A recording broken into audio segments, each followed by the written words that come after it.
Hello guys and welcome back to the channel.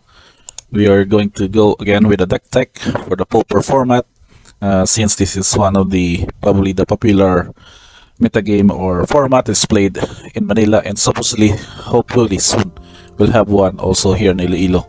So this deck we call Mono Red is called as Hot Dogs, maybe because of its ability or the core concept of just pumping out your creatures and gaining power as you cast this instance. So we got here a whole bunch of instant and sorceries. We have 22 for instant and 7 for sorcery with only 18 land, but the purpose here is that we have these 13 relevant creatures that will go well with our main strategy. So this is one of the lists that I've got from a recent, I'm not sure it was a local tournament. It was submitted in MTG Top 8. So we're going to go first with why this is called of that deck archetype name. So 4 copies of Monastery Spear. It goes with a prowess deck that is also haste. This is probably now the staple 1-drop for almost all of the mono red aggro decks. Now with this card, it goes again with these 2-drops. That is Festival Crusher. To cast 1/3 whenever you cast an instant or sorcery spell, Festival Crusher gets +2/+0. So that's why known here as what each of these instants and sorcery spells are very relevant in pumping out these creatures. So along with Festival Crusher, there is 4-drop. We have again the dog. Probably the dog here is the Kiln Fiend, that is Elemental Beast. To cast 1/2 whenever you cast an instant or sorcery spell, Kiln Fiend gets +3/+0.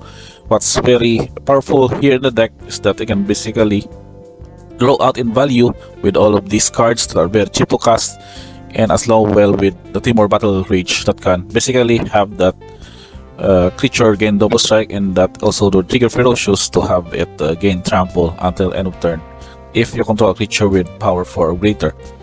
Now for that only 13 lineup, that is supposedly we will still have Git Amplifier with the same purpose that whenever you cast an instant or sorcery spell, it gets +2/+0.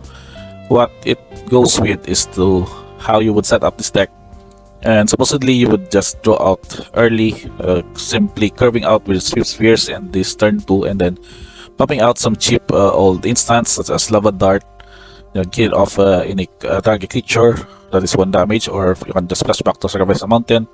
You can also use Lightning Bolt to just deal 3 damage to any target, at the same time trigger those mentioned cards and creatures.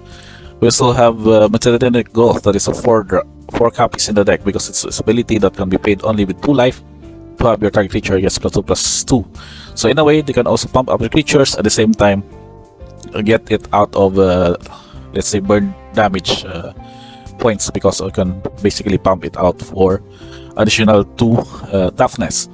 And also support with that, we still have Apostle's Blessing. This is basically just casting 1 and pay 2 life. Target artifact or creature you control gains protection from the artifacts or from the color of your choice until end of turn. There are instances wherein you just need to, for example, you'll have your opponents have several blockers with only 1 color. You can just name with a blessing the color of that blockers, so that you can have your creature protection from that chosen color until end of turn, and can basically bypass that blockers and deal the alpha strike or the finishing blow for that setup. In support of that cards, we still have some these card draws effects, and also gets you value in the form of Manamorphose. So basically 2 to cast, 2 mana any combination of colors for your mana pool and you draw a card. So it basically replaces itself, at the same time triggers your prowess, triggers your Festival Crusher's ability, and so on and so forth. So again, we have 3 copies of Timor Battle Rage. So in addition to that, giving them double strike and can basically killing off or dealing huge amounts of damage. And also with the support of those instants, we have several cards that can also trigger those mentioned creatures in the form of these sorceries. So we have 4 copies of Crash Through that can basically have your creatures can trample until them turn and draw a card. This is also relevant in case that you have your opponents that several tokens, or they have several ones that can hold you off your attacks. So you can basically use this ability to have them gain trample, so that you can pin off those cheap blockers and then deal those needed damage early on or during the mid game. In addition, we still have 3 copies of Faithless Looting that can basically dig you up some all your necessary cards. For example, you have drawn extra lands during your starting hand, you can just discard them to loot for your needed combo or instance here, as mentioned. So that said, we only have 18 mountains, so better be consistent. Maybe you will need some cards like Tether Peaks, for example, that can give you additional pump for your creatures, but maybe the purpose here is that you can need to have untapped lands. At the same time, you can have a mountain to sacrifice for your Lava Darts flashback ability. Now for the sideboard setup, it's very basic. You know, Pauper is basically just going well with against typical color housing spells.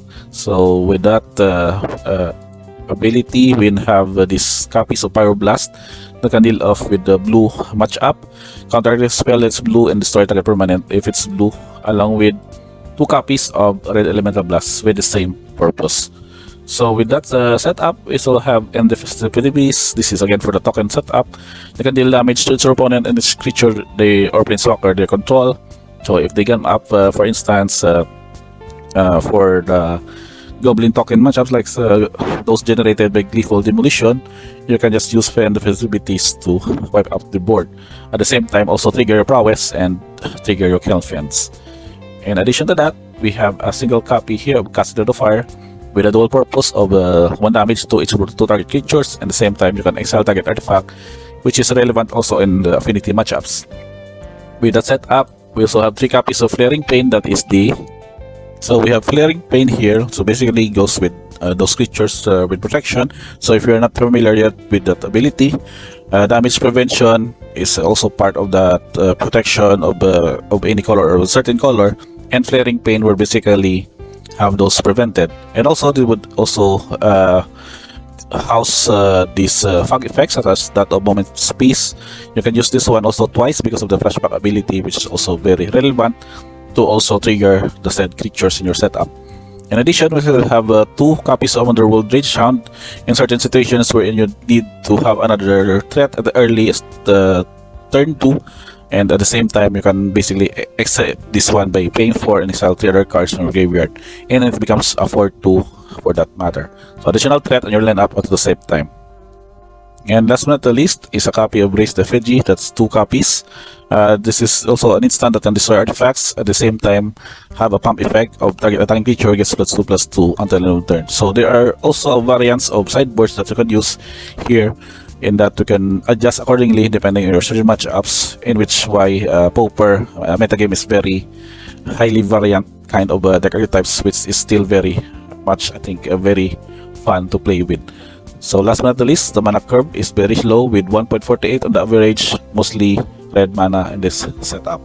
So I guess that's about it, guys, for checking this video. This is for hot dogs, as I call it, for the mono red Prowess pumping Kiln Fence decks. And remember, this one is also relevant back in its standard days, and also happy to see this one getting an archetype or a metagame feature in the Pauper legacy setup. Again, guys, thank you for checking this video. Do like and subscribe for more of this Pauper type deck decks and other Magic the Gathering content on this channel. Again, thank you guys for watching, and see you on the next video.